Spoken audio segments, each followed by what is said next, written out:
다 같이 오늘 주일 말씀을 나누겠습니다. 시편 34편 19절 말씀입니다. 다 같이 봉독하시겠습니다.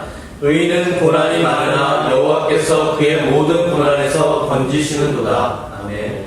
오늘 말씀의 제목은 고난 다루기라는 말씀의 제목을 잡았습니다.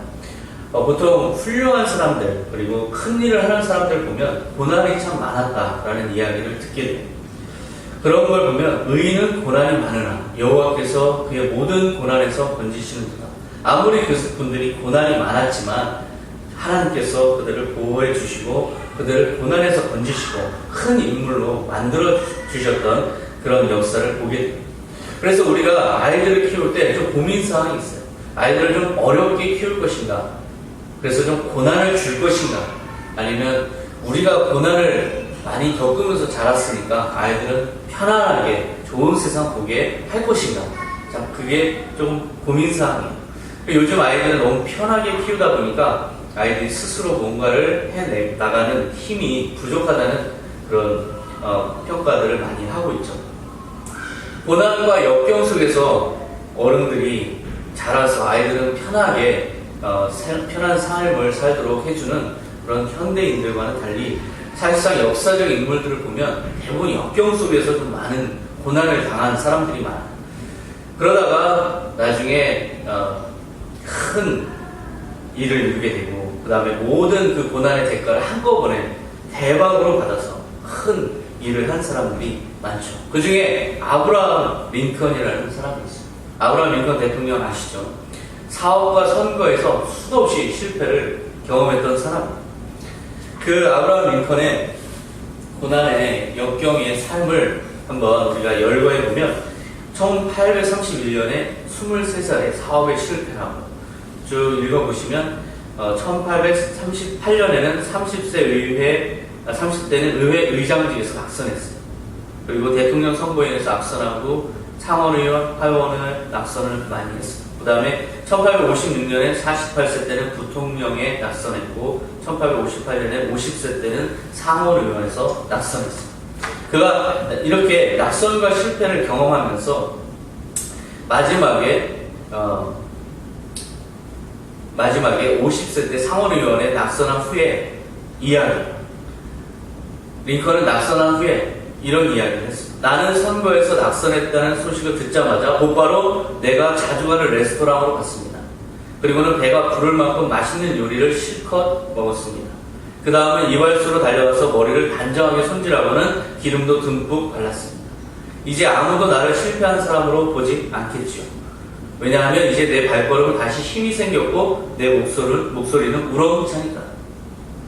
아브라함 링컨은 계속되는 고난 속에서 마치 이 사람은 고난과 좌절을 겪으려고 태어난 사람처럼 참으로 많은 어려움을 겪었어요. 하지만 1860년에 미국의 16대 대통령으로 당선됐어요. 그리고 미국 역사상 가장 위대하고 존경받는 대통령이 됐죠. 링컨을 보면 오뚜기가 연상입니다. 넘어뜨려도 다시 일어나는 그런 오뚜기처럼 그는 다시 한번 마지막에 크게 일어났어요. 그가 고난을 어떻게 잘 다뤘는가 우리가 엿볼 수 있는 경우입니다. 결국 나중에 그는 고난을 겪을 만큼 겪어서 이제 더 이상 고난이 아닌 사람처럼 느껴질 정도로 그렇게 강력한 위대한 인물로 우뚝 서 있었어요. 고난만 볼 일이 아니라는 걸 우리는 링컨을 통해서 알 수 있어요. 우리가 흔히 공유하고 있는 그런 말 중에 이런 말이 있어요. 이것 또한 지나가리라 라는 말이 있어요. 다윗 왕이 반지를 만드는데 반지 세공을 하는 사람에게 좋은 좀 글귀를 써달라 그랬더니 생각이 안 했어요. 그래서 솔로몬 왕에게 찾아가서 솔로몬 왕에게 지혜를 구했더니 솔로몬 왕이 알려준 말이에요. 이것 또한 지나가리라고 써라. 왜냐하면 다윗 왕이 승리에 도취되어 있을 때 이것 또한 지나가리라 라는 말을 본다면 아마 겸손했을 거다. 이러한 영광 이것이 끝이라고 생각하고 묻으려 하지 마십시오. 이것 또한 결국 지나갑니다. 라는 그런 깨달음을 줄 것이다. 만약에 다윗 왕이 너무나 슬퍼서 좌절할 때 이것 또한 지나가리라 라는 말은 그에게 새로운 위로와 용기를 줄 것이다.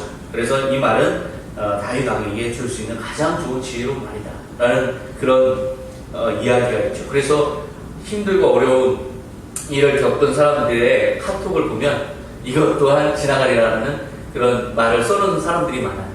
자, 그런데 이 말 차원이 아니에요. 이것 또한 지나가리라는 말은 조금 수동적인 태도가 거기서 엿보여요. 그냥 그렇게 현재 당하는 고통이 너무 커서 잠시 우리가 위로를 받기 위해서 이것 또한 지나가리라 라고 생각할 수 있겠지만 이런 링컨이나 위대한 일을 겪은 사람들 보면 그냥 그 차원에 머무르지 않았어요.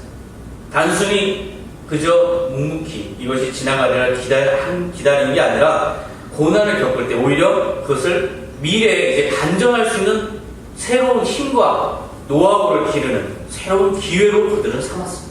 그래서 고난이 오히려 새로운 배움의 기회로 전환되는 그러한 위대한 그런 정신을 가진 사람들이 많아요. 링컨의 삶을 보면 나중에 그가 대통령이 된 상황을 보면 이 사람이 그렇게 실패를 겪었을 때 참 위대한 태도를 가졌구나 라고 우리가 알겠지만 사실 그 과정 속에서 얼마나 힘들었겠습니까? 그 과정 속에서 얼마나 이해가 되지 않았겠습니까? 왜 나는 이렇게 번번이 실패할까? 나는 이렇게 매사에 하는 일마다 안 될까? 그렇게 생각하지 않았겠습니까? 우리도 가끔 그런 생각을 해요. 왜 나는 성실하게, 선하게 살고 있는데 왜 나에게는 이런 고난이 계속 닥쳐오는 것일까? 왜 저 사람은 저렇게 열심히 교회를 다니고 신앙생활 하는데 왜 저렇게 고난만 있을까? 그런 생각이 들 때가 많죠. 그런 의문이 생길 때가 많아요. 그래서 우리가 성경에서 볼 수 있는 그런 교훈을 얻을 수 있는 그런 대표적인 고난을 당한 인물인 욥을 한번 묵상해 볼 필요가 있어요. 욥은 부자였어요. 부자일 뿐만 아니라 고결한 품성을 가진 인격을 가진 그런 사람이었어요. 또한 높은 신앙심을 가졌던 사람. 하나님을 얼마나 잘 경외했는지 아이들이 생일잔치를 해서 친구들이 오면 아이들 한 사람 한 사람을 위해서 나중에 번제 제사를 드리면서 혹시 아이들이 잘못을 저지르지 않았을까 번제 제사를 드릴 정도였어요. 그런 욥이 어느 날 자식들이 다 죽었다는 소식을 듣고 사고 그리고 재산이 다 날아가는 다 바람에 그리고 재앙에 다 소실되는 그런 고난을 겪게 자기의 온몸의 피부에 종기까지 났어요. 도저히 이해가 안 되는 상황이었어요. 오죽했으면 그의 아내마저도 욥기 2장 9절에 보면 그의 아내가 그에게 이르되 당신이 그래도 자기의 온전함을 굳게 지키느냐 하나님을 욕하고 죽으라 라고 얘기할 정도로 굉장히 심각한 이해되지 않는 고난을 겪었어요. 우리 예수 믿으면서도 예수 잘 믿는데 고난이 많을 때 주변 사람들이 그러죠. 이렇게 예수 믿는데 왜 그렇게 고난이 많아? 차라리 하나님을 욕하고 죽으라 라고 심하게는 그런 생각까지 할 거야. 그런 것처럼 그의 아내도 욥에게 그렇게 얘기했어요. 고난이 오면 사람들의 1차적인 자연스러운 반응은 무엇일까? 그것은 분노하는 거죠. 그리고 정지하는 거죠. 무슨 죄 때문일까? 또 찾아가는 그런 태도죠. 내가 도대체 무슨 잘못을 했길래 이런 고난을 당할까? 그 원인을 자꾸 찾아내는 그런 우리의 태도와 동일한 그런 모습들이 나타나요. 특히 욥의 친구들이 찾아왔는데 그 중에 빌닷이라는 친구가 이렇게 얘기해요. 내 자녀들이 주께 죄를 지었으므로 주께서 그들을 그 죄에 버려두셨나니 죄를 졌으니까 뭔가가 온 것이다. 보이지 않는 너가 아니라면 너 자녀들이라도 죄를 진 것이 아니냐.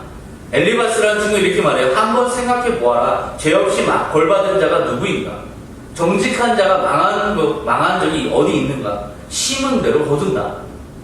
심은 대로 거둔다라는 말씀은 축복의 말씀이에요. 하지만 정죄를 할 때는 그것처럼 무서운 말씀이 없어. 네가 이런 고난을 당하는 건 결국 왜 당했겠느냐? 까닭 없이 당할 리가 있느냐?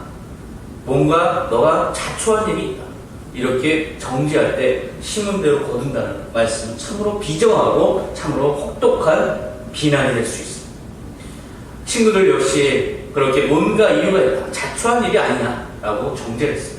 그러나 욥은 무죄하다는 것을 계속 항변하죠. 나는 정말 성실하게 하나님을 섬겼을 뿐인데 왜 이런 고난이 왔는지 나도 모르겠다. 나도 하나님에게 묻고 싶은 심정이다. 그렇게 항변하죠. 고난이 오면 사람들은 흔히 원인을 찾는데 바빠요. 이게 왜 이런 원인이 왔을까? 누구의 죄 때문일까? 무슨 잘못 때문일까? 무슨 잘못을 했길래 이런 고난이 올까? 원인을 찾기에 바빠요. 예수님에게도 그런 태도를 보였던 제자들이 있어요. 요한복음에 보면 예수께서 길을 갈 때 날 때부터 맹인된 사람을 만났어요. 제자들은 의문이 들었어요. 제자들이 물어 이르되 라피여, 이 사람이 맹인으로 난 것이 누구의 죄로 인함이니까?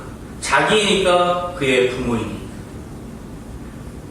예수님, 이 사람이 왜 날 때부터 이렇게 저주받은 사람처럼 맹인이 됐죠? 이것이 누가 잘못했습니까? 이 사람이 잘못할 리는 없고 혹시 그 부모가 잘못해서 이런 거 아닙니까? 우리가 흔히 하는 정죄의식과 똑같은 질문을 예수님에게 하고 있어요. 우리도 그렇죠. 사람들이 어떤 고난을 당할 때 저건 분명히 누구 죄 때문에 제가 저렇게 그 업보로 인해서 당하는 것일 거야. 무슨 내가 그 전에 잘못한 일 때문에 내가 이걸 당하나 보다, 이렇게 생각하는 경우가 있죠. 하지만 예수님은 다른 태도를 보이세요. 예수께서 대답하시되 이 사람이나 그 부모의 죄로 인한 것이 아니라 그에게서 하나님이 하시는 일을 나타내고자 하십니다. 그 사람이나 부모의 죄로 인한 것이 아니다라는 거예요. 아니다.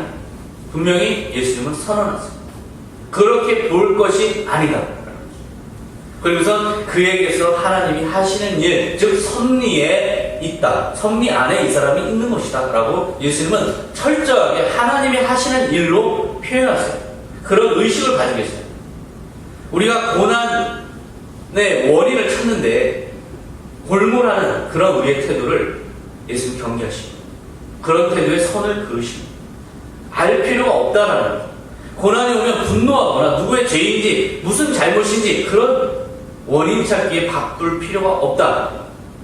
물론 자신을 성찰하면서 내가 뭔가 잘못한 게 있으면 자기가 잘못한 것에 대해서 반성하거나 또한 하나님과 올바른 관계를 위해서 뭔가 해결을 하거나 그런 태도는 필요하겠죠. 하지만 그것이 다른 누군가를 정죄하거나 자기 스스로를 자책하는 결정적 원인이 되어서는 안 된다는 거예요. 하나님의 뜻과 섭리가 어디에 있는가를 오히려 우리는 묵상 가운데 여쭤보는 그런 태도가 필요하다는 거죠.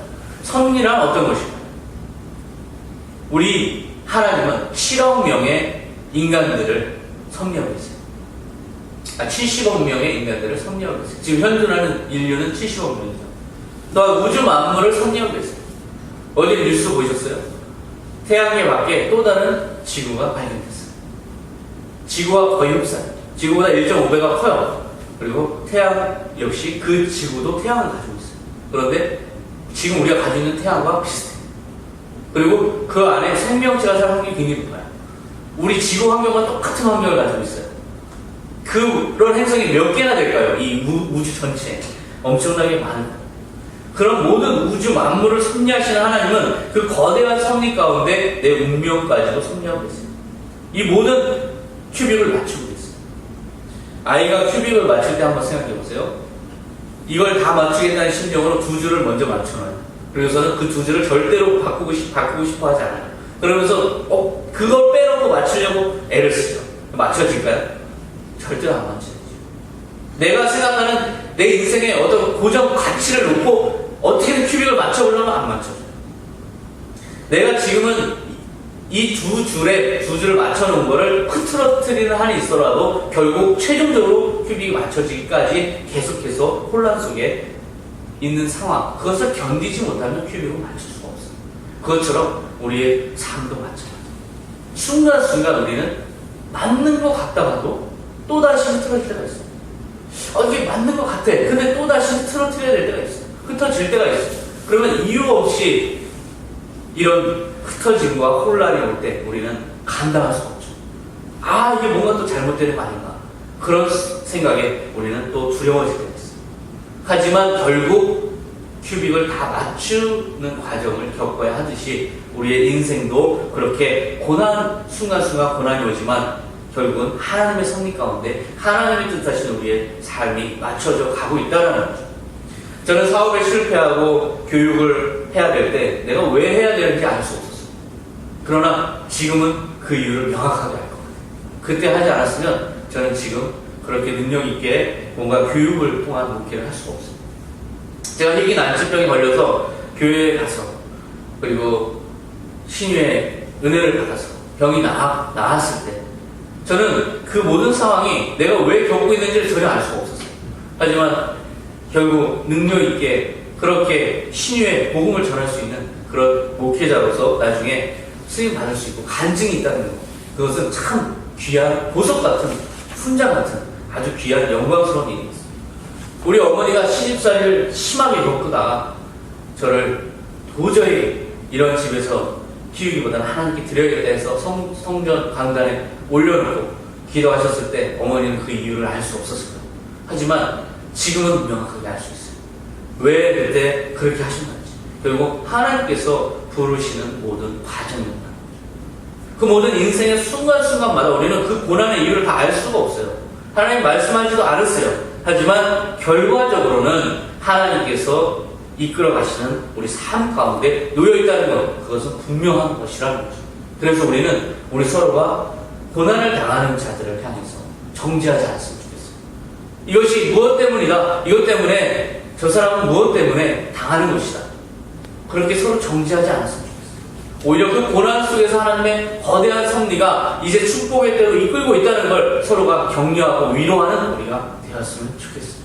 이것이 바로 고난을 대하는 우리의 바람직한 태도예요.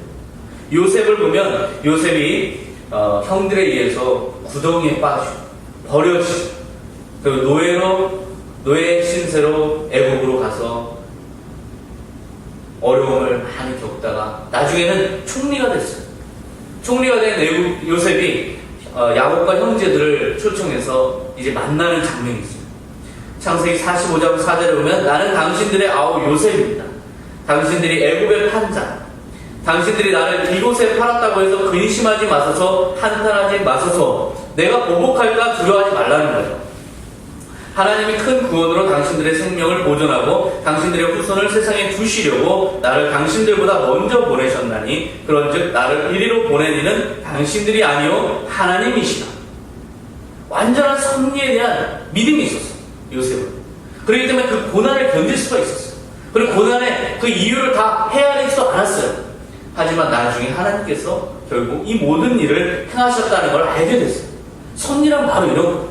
그 순간순간은 이해가 안 돼요. 계속 고난뿐이에요. 하지만 결국은 하나님께서 이렇게 선하게 예비하시고 인도하셨다는 것, 그것은 나중에야 우리가 알 수 있다는 것. 바로 그런 태도가 욥의 태도였어요. 욥은 고난이 닥쳐왔을 때 겸허하게 섭리의 신앙으로 얘기를 해요. 욥 2장 10절에 보면 우리가 하나님께 복을 받았은즉 화도 받지 아니하느냐 하고 이 모든 일에 욥이 입술로 범죄하지 아니하느냐. 욥은 하나님의 섭리에 대한 믿음이 생겼어요. 그래서 그 믿음대로 고백을 했고 그러다 보니 그는 견딜 수 있었고 고난의 끝에 욥은 재산을 나중에 다 되찾아요. 그리고 새롭게 자식들을 얻어요. 세 딸이 낳는데 모두 아름다운 미녀로 태어나요. 이 모든 고난의 회복을 겪고 나서 하나님이 출현하시죠. 하나님이 나타나시죠. 그래서 고통의 이유에 대해서 얘기하실 걸로 알았지만 하나님은 전혀 그 얘기를 하지 않았어요. 침묵하세요. 왜 너가 고난을 당했는지에 대해서 전혀 얘기하지 않았어요. 마치 고난의 묵시록과 같이 느껴지는 그런 대목이에요.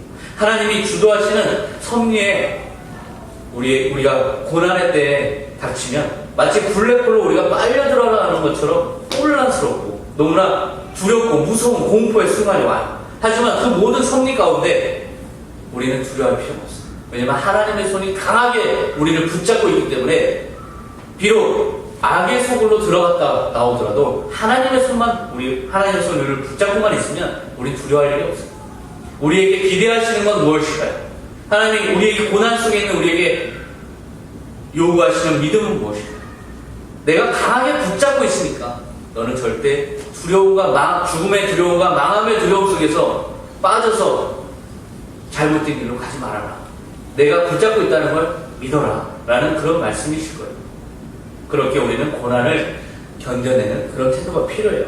그런데도 우리에게 여전히 풀리지 않는 의문이 있죠. 도대체 고난이라는 건 왜 올까? 그냥 안 오면 안 될까? 나는 좀 행복하고 편하게만 살면 안 될까? 그런 생각을 할 때가 있어요. 여전히 우리는 풀리지 않는 의문 속에서 고난을 맞닥뜨려야 될 그런 삶을 살아가고 있어요.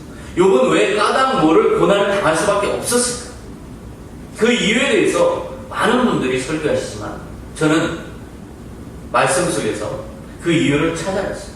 그것은 뭐냐? 그 사람 안에 있던 보이지 않는 내면의 깊은 속에 있던 그의 두려움 때문에 고난이 왔습니다. 내면에는 욥은 망함과 죽음의 두려움이 항상 도사리고 있었어요.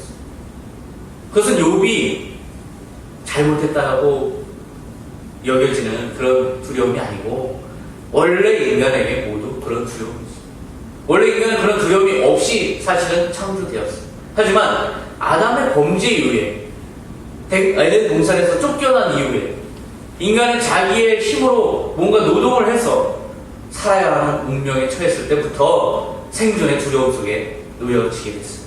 그리고 영원한 생명에서 벗어나서 이제 에덴 동산에서 쫓겨났을 때 인간은 수명이라는 게 생겨나기 시작했어요. 원래 수명이 없었어요. 영원한 존재였어요. 하지만 곧 언젠가는 죽을 운명이 되어버리고 말았어요. 그 다음부터 우리 죽음의 두려움이 우리를 지배하게 된 거예요. 그러니까 생존에 대한 두려움과 죽음에 대한 두려움이 아담의 범죄 이후로 인간에게 닥쳐온 새로운 운명입니다.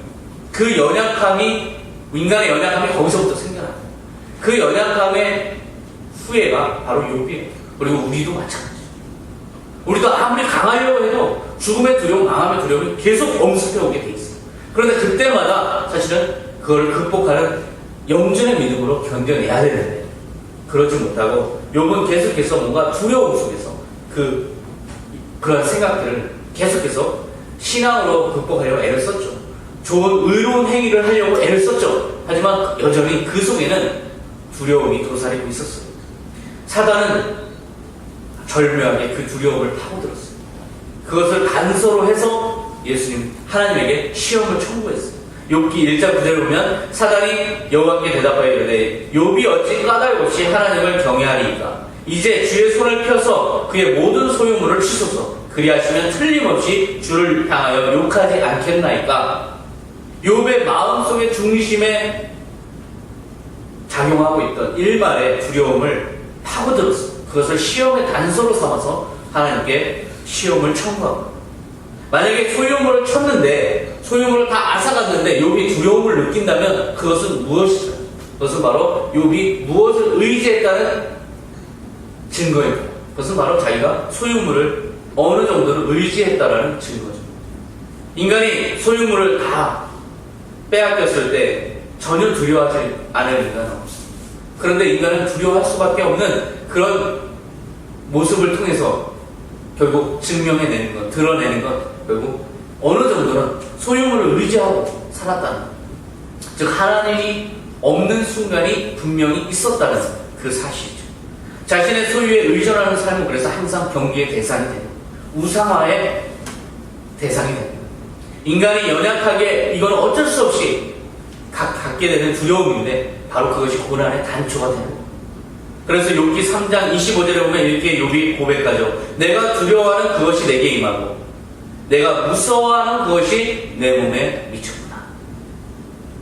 자기 스스로 불가피하게 생기는 두려움, 그것을 어떻게든 신앙으로 씻어보려고 했지만 사실상 그 두려움은 계속 그에게 작용하고 있었어요. 그것이 고난의 단초가 됐어요. 그래서 죽음과 망함의 두려움이 항상 엄습해 오는 그런 자기의 연약함을 막을 수가 없었어요. 극복할 수가 없었어요. 그런 상황에서 이런 고난이 온 거예요. 납득이 불가능한 고난, 그리고 상대가 가하는 고통이 몰려올 때 가장 나쁜 자세는 그래서 두려워하거나 공포에 의해서 잘못된 선택을 하는 게 가장 나쁜 선택이에요. 욥처럼 엎드려서 겸손하게 겸허하게 주신 자도 여호와시오, 취하시는 자도 여호와시오, 그런 태도가 필요하지만 가장 안 좋은 태도는 두려움과 공포에 이끌려서 오히려 잘못된 선택을 계속 해나가는 거죠. 사람에게 두려움과 공포가 닥치면 인간은 두 가지 반응이 있어요. 회피하거나 수용하거나. 고난을 회피하면 계속 고난은 따라붙어요. 극복이 불가능하다. 계속해서 고난 속에서 헤어나올 수 없게 될 수가 있어요. 고난으로부터 회피하려고 한다면 고난으로부터 배우는 게 없어요. 그래서 계속 그 고난을 계속 당하게 돼 있어요. 동일한 어려움에 계속 적응력을 키우지 못하고 계속 도망가기 때문에 그 고난을 계속해서 당하는 거예요. 수용 성향을 보이는 사람들도 있어요. 고난을 주는 대상과 아예 결탁해버리는 사람도 있어요. 가룟 유다가 그랬죠. 아예 고난을 주는 그 대상과 결탁해서 한 통속이 되어버려요. 그러다 보면 그는 악한 자와 함께 망하고 말아요. 그렇기 때문에 고난이 왔을 때 두려워하거나 아니면 공포에 의해서 잘못된 선택을 하면 그것은 오히려 고난을 극복할 수 없다는 거죠.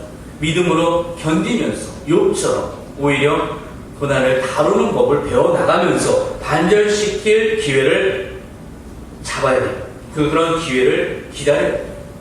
이사야서 48장 10절에 보면 나는 너희를 은처럼 불 속에서 녹여내고 고생의 도가니 속에서 너희를 단련시킨다. 이 고난이라는 건 우리의 두려움 때문에 생기는 거지만 그러나 고난이라는 건 양면성이 있어요. 그것을 통해서 오히려 우리가 단련되는 거예요. 그 고난을 이제는 다시는 안 당할 수 있는 그런 힘을 길러내는 그런 과정인 거죠.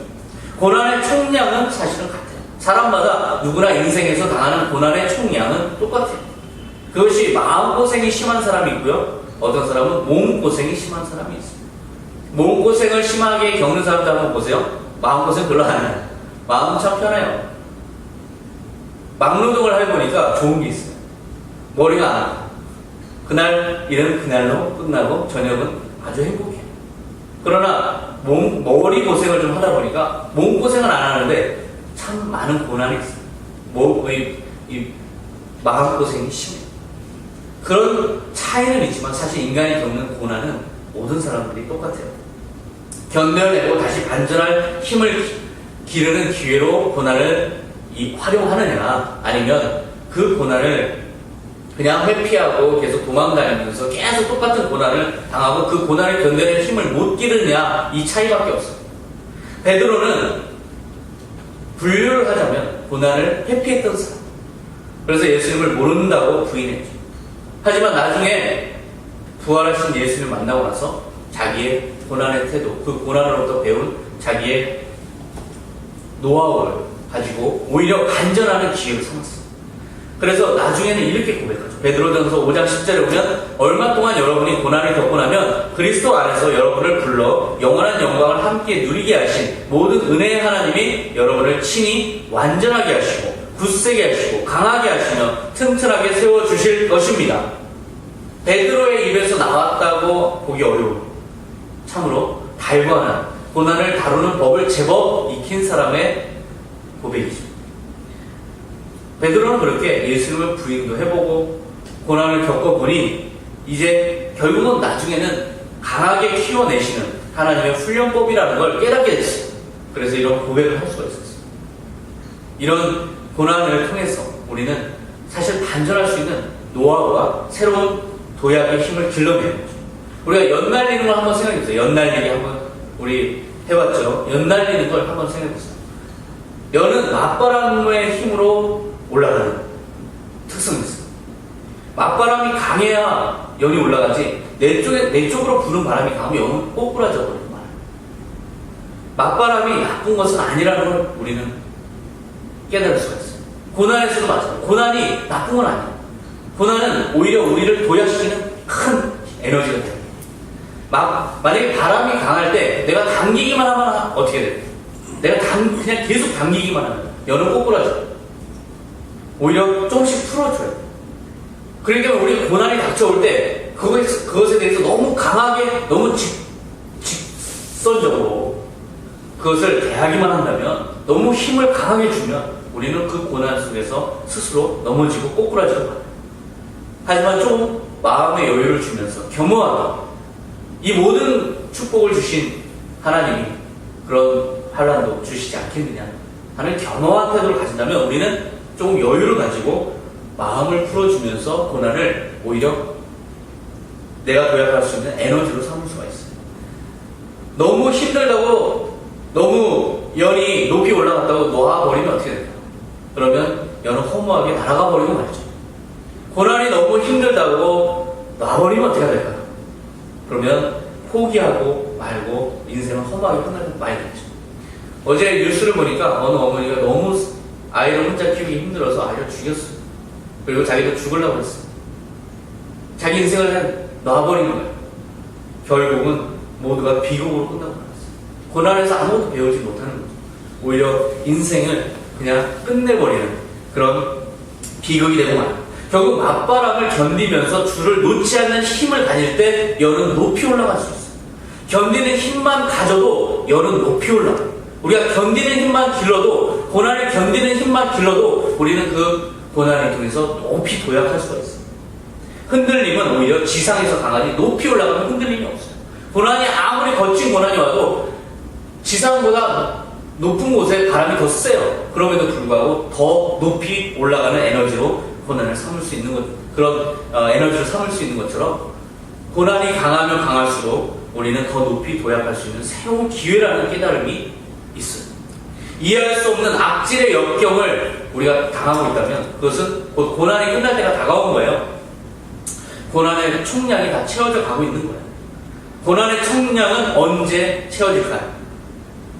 결국 악질 고난도 유유히 견딜 수 있는 그런 상태가 되면 아마 고난은 총량이 다 채워질 거예요. 그런 자는 반드시 기회를 잡을 수 있는 자예요. 어떠한 고난으로부터도 도약할 수 있는 자예요. 로마서 8장 18절을 보면 생각하건대 현재의 고난은 장차 우리에게 나타날 영광과 비교할 수 없도다. 고난이 강할수록 장차 미래의 영광도 큰 거예요. 고난을 겪지 않은 목사님들 어떤 분이 저한테 간증 좀 해주세요. 제가 간증 좀 했어요. 그랬더니 간증할 거 없는데요. 그랬어요. 간증할 거 없는 것, 그것이 어떻게 보면 축복이죠. 어떻게 보면 평온한 삶을 산 거죠. 하지만 뭔가 자신의 깨달음을 얘기하기는 참 부족한 그런 모습일 거예요. 우리가 만약에 고난이 아니네요 라고 고난을 달관한 정도의 태도를 보인다면 그것은 엄청난 고난을 견뎌낼 수 있는 힘을 이미 기른 상태라면 아마 그런 달관한 태도를 보일 수 있을 거예요. 내가 견디는 차원을 넘어서 겸허하게 고난을 거쳐갈 수 있는 수준에까지 다다르려면 우리는 어떻게 해야 돼요? 그것은 먼저 고난을 인정하는 태도가 필요해요. 그리고 고난을 너무 힘을 강하게 주고 대하기보다는 힘을 좀 빼고 견딜 수 있다면, 맞닥뜨릴 수 있다면 우리는 아마 유유히 고난을 견딜 수 있는 조금 더 높은 차원으로 발전하게 될 거예요. 고난에 겸허한 태도를 보인다면 오히려 고난을 활용할 수 있는 그런 노하우를 기르는 기회로 삼을 거예요. 욥은 1장 22절에 이렇게 말해요. 내가 태어날 때 아무것도 가져온 것이 없으니 죽을 때에도 아무것도 가져가지 못하리라. 주신 자도 여호와시요 가져가는 자도 여호와시니 여호와 이름이 찬양을 받으시기 원하노라. 욥은 주신 자도 여호와시요 가져가시는 자도 여호와시다 라는 겸허한 태도를 보였어요. 그러다 보니까 그 엄청난 고난인데도 불구하고 견딜 수 있는 최고의 경지를 누릴 수 있었어요. 예수님이 바로 그러한 경지의 본을 보이셨던 분이에요. 예수님은 어떤 태도로 고난을 견디셨을까? 베드로전서 2장 23절을 보면 그분은 모욕을 당하시면서도 모욕으로 갚지 아니하셨으며 고통을 당하시면서도 위협하지 않으시고 정의대로 심판하시는 분에게 모든 것을 다 맡기셨습니다. 감당하기 어려운 역경 속에서 자기에게 고난을 주는 사람들에게 위협하지 않으셨어요. 오히려 모든 심판을 하나님에게 맡기셨어요. 바로 이것이 예수님이 우리에게 보여준 고난 당하는 자의 본인, 오직 영원한 생명을 공급하시는 하나님의 공의로움에 호소한 예수님의 모습을 우리는 공부하는 거예요. 누가복음 23장 34절에 보면 예수께서 이르시되 아버지 저들을 사하여 주옵소서 자기들이 하는 것을 알지 못함이니이다. 저는 이 말씀에서 고난당하는 자의 최고의 경지를 저는 봤습니다. 자기를 십자가에 못 박고 자기의 발에 못을 박고 자기의 옆구리에 창을 찌르고 자기를 십자가에 달아서 죽이려는 그 자들을 향해서 아버지 저들을 사하여 주옵소서 자기들이 하는 것을 알지 못하니 이렇게 고백할 수 있는 그러한 태도를 가진 예수님은 고난당하는 자의 최고의 경지를 보여주고 있겠습니다. 바로 우리도 그런 태도가 필요합니다. 고난을 당할 때 우리는 상대방을 보복하고 싶어 할 때가 있습니다. 하지만 그것은 결국 똑같은 고난을 계속 겪게 되는 단초가 됩니다. 오히려 고난을 당할 때 그 모든 것을 정의롭게 심판하시고 모든 것을 아시며 결국 하나님께서 이 모든 것을 섭리하고 계시다는 강력한 믿음으로 저들을 사여 주옵소서 할 수 있는 태도를 기른다면 그것이 바로 우리에게 하나님 기대하시는 바람직한 고난당하는 자의 태도입니다. 그래서 고난을 주관하시고 인생을 이끌어가시는 하나님을 우리는 의지해야 됩니다. 결과적으로 견뎌낼 수 있는 힘은 바로 이런 하나님을 의지할 때 나오는 거예요. 고린도후서 1장 8절에 보면 사도 바울이 고난을 당할 때 태도를 보여주고 있어요. 힘에 겹도록 심한 고난을 당하여 살 수만까지 끊어졌어요. 우리는 우리 자신이 사형 선고를 받은 줄 알았으니 이는 우리로 자기를 의지하지 말고 오직 죽은 자를 다시 살리시는 하나님만 의지하게 하십니다. 지금 내 마음이 힘에 겹도록 심한 고난을 당하는 분이 계시다. 살 수만까지 끊어질 지경에 도달한 분이 계시다. 그리고 우리 자신이 사형 선고를 받은 상태인 것처럼 느껴지는 분이 계시다면 이 사도 바울의 고백을 우리는 기억해요. 이는 우리로 자기를 의지하지 말고 오직 죽은 자를 다시 살리시는 하나님만 의지하게 하심이구나 라는 깨달음을 가져가시기 바랍니다. 지금 내가 심각한 고난 가운데 있다면 이런 생각을 해야 돼요. 고난에는 단계가 있어요. 한 단계를 마치면 끝이 아니에요. 그 다음에 단계가 있어요. 그런데 그 다음에 단계는 녹록하지 않아요. 이제까지 내가 고난을 겪으면서 경험하고 길러왔던 모든 노하우를 다 총동원해서도 정말 감당하기 어려운 다음 고난이 예비되어 있어요. 그리고 그 다음 단계도 또한 예비되어 있어요. 그렇다면 우리는 고난에 어떤 태도를 가져야 될까요? 최선을 다해서 견뎌내야죠. 하지만 그 견디면서 이 가운데 하나님께서 섭리하고 계시다는 것을 강하게 믿어야 되죠. 그러면서 예수님이 당한 고난의 태도, 고난을 견뎌내신 태도를 우리 본받아서 그 모든 고난을 주는 사람들을 정죄하기보다는 그 사람들을 용서하면서 이 속에서 무언가 하나님께서 나를 향한 큰 뜻이 있음을 깨닫는 그러한 태도가 필요할 거예요. 감정이 복받쳐서 견딜 수 없을 때 예수님의 모습, 십자가의 예수님의 모습을 우리는 예수님을 바라보면 우리는 견뎌낼 수 있어요. 제가 정말 힘들 때 그랬어요. 피 묻은 십자가를 붙잡았어요. 그리고 예수님에게 그런 고난을 당하신 예수님께서 저를 도와달라고 기도했을 때 저는 능히 견뎌낼 수 있었습니다. 무엇보다 고난을 잘 다룰 수 있는 자세는 바로 선한 청지기의 자세예요. 오늘 겪는 이 모든 일에 나는 그저 내가 부여받은 사명을 감당할 뿐이다. 이 모든 영광은 예수님께 돌려야 된다. 그리고 예수님이 결국 이 모든 일에 섭리자이시고 주관자이시다 라는 겸손한 태도를 갖추는 것, 그러면 고난을 견뎌내는 가장 바람직한 태도를 우리 가질 수가 있어요. 바로 신실한 청지기의 자세를 가질 때 우리가 마음의 허리띠를 강하게 동여매고 고난을 겸허하게 대할 때 우리는 능히 고난을 견딜 수가 있고 고난을 잘 다룰 수가 있습니다. 고난을 다루는 가장 좋은 기술은 바로 영존의 믿음을 가지고 선한 청지기의 태도를 우리가 유지할 때 우리는 고난을 가장 잘 이어서 나가사키 대장정 선교보고 2탄을 우리가 감상하시겠습니다.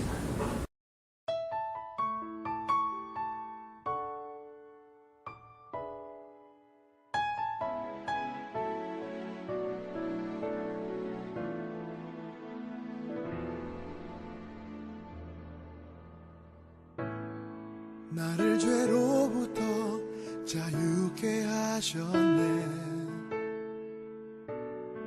시험을 이기고 승리를 얻었네. 갚을 수 없는 사랑으로 나를 채우시네. 할렐루야. 주 보혈 능력이 있도다. 주의 보혈 능력이 있도다.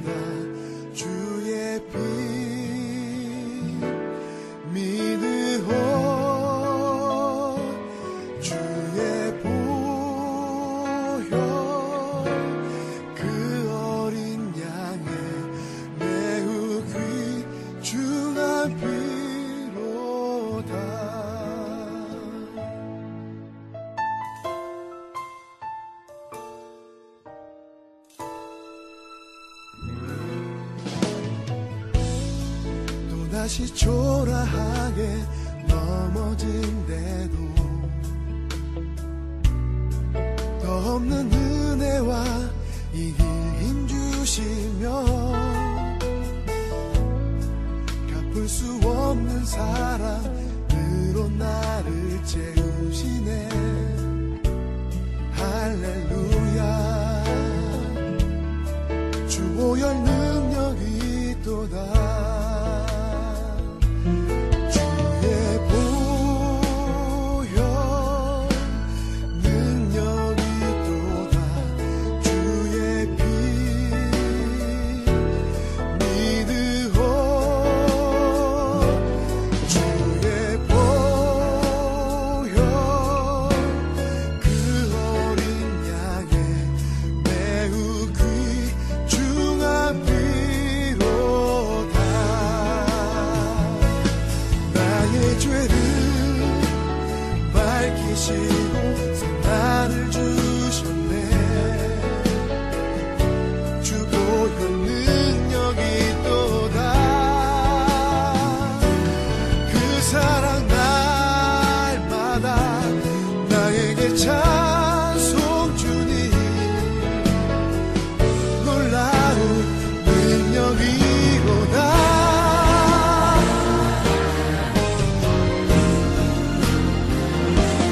주의 보혈 능력이 있도다. 주의 피 믿으오. 주의 보혈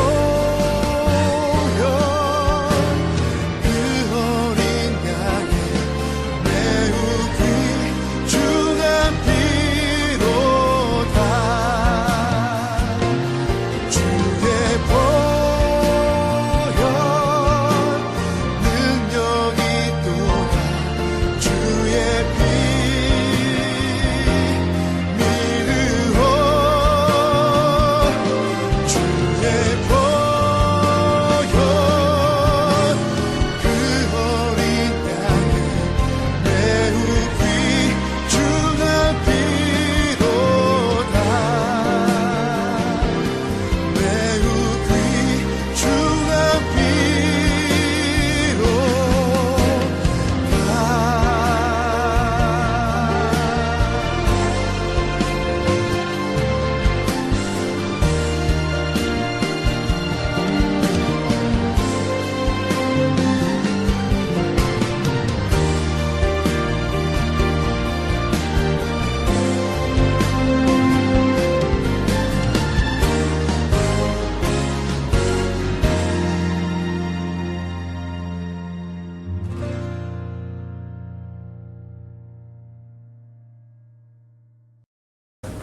자, 다 같이 기도하고 설교 마치겠습니다. 하나님 아버지 감사합니다. 주님, 고난을 당할 때 주님 너무나 이해되지 않습니다. 그러나 그 속에서 섭리를 볼 수 있는 영안을 열어주시고 아버지요, 그런 고난 가운데 주님께서 훈련시키시고 더 높은 단계로 우리를 성숙케 하시는 주님의 교육의 목표를 저희가 보게 하시고, 그래서 능히 감당해 나가고 능히 주님의 뜻에 맞게 주님 더욱더 성숙해 나갈 수 있는 그런 우리 선한 청지 성도들 되게 하여 주시옵소서. 아멘. 모든 말씀 주님께 감사드리며 예수님의 이름으로 기도드리옵나이다. 아멘.